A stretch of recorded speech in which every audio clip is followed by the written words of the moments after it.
નમસ્તે, મારું નામ છે નકુમ કૃષ્ણ. હું ધોરણ 5 માં ભણું છું. મારી શાળાનું નામ છે શ્રી એકતા પ્રાથમિક શાળા.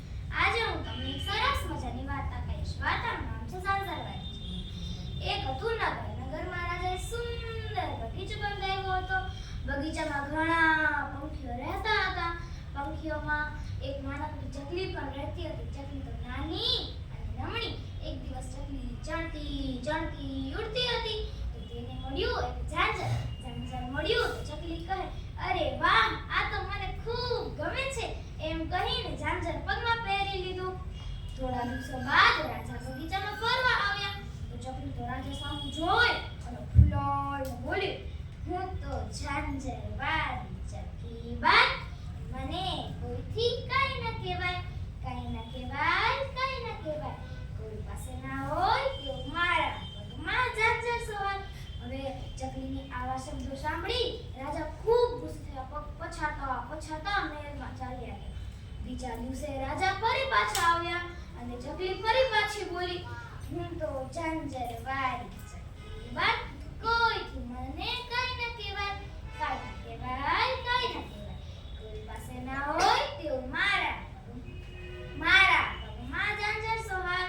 હવે તો રાજા ખૂબ ગુસ્સે થયા અને ચકલીના પગમાંથી ઝાંઝર આંચકી લીધું તો ચકલી ફરી પાછી બોલી, રાજા તો ભિખારી, રાજા તો ભિખારી, મારું ઝાંઝર લઈ લીધું, મેં એને લેવા દીધું, મેં એને કાંઈ ના કીધું, કાંઈ ના કીધું, કાંઈ ના કીધું. હવે તો રાજા ખીજમાં ઝાંઝર ફેંકી દીધું. ચકલી કહે, રાજા મારાથી પીયો, રાજા મારાથી પીયો, મારું ઝાંઝર પાછું દીધું, મારું ઝાંઝર પાછું દીધું.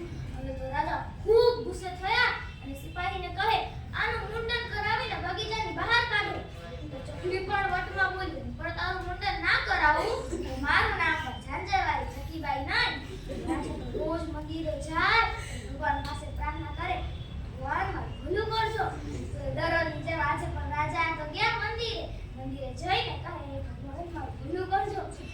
મંદિરની અંદર છુપાયેલી ચકલી બોલી, ના, હું તારું ભલું નહીં કરીશ. તો રાજા તો ગભરાઈને બોલ્યો, કેમ ભગવાન, કેમ, મારો શું વાંક છે? તો ચકલી ફરી પાછી બોલી, તું તારે માથે મુંડન કરાવીને આવ, પછી હું તારું ભલું કરીશ. રાજાએ તો તરત જ પેલા માણસને બોલાવીને કહે છે, મારું મુંડન કરો. પેલો માણસ કાઢી લગાડીને મુંડન કરવા જાય છે ત્યાં તો ચકલી આવી અને કહે, અમે ચકલી એક મુંડાણા સાથે રાજા પોતે મુંડા, અમે ચકલી એક મુંડાણા સાથે રાજા પોતે મુંડા. હું તો ઝાંઝર વાળી ચકલી બાઈ, મારાથી રાજાનું મુંડન ના થવા દેવાય. હવે તો રાજા આ સાંભળીને ગોઠો પડ્યો અને ચકલી પાસેથી માફી પણ માંગી અને ચકલીએ શપથ પણ લીધી કે હું અહંકાર નહીં કરીશ. અને ચકલીએ પણ શપથ લીધી કે હવેથી હું પણ આવી રીતે કોઈને હેરાન નહીં કરીશ. તો આ વાર્તાથી આપણે એ શીખ મળે છે કે આપણે રાજાની જેમ અહંકારમાં આવી અને કોઈને દુઃખ ન દેવું.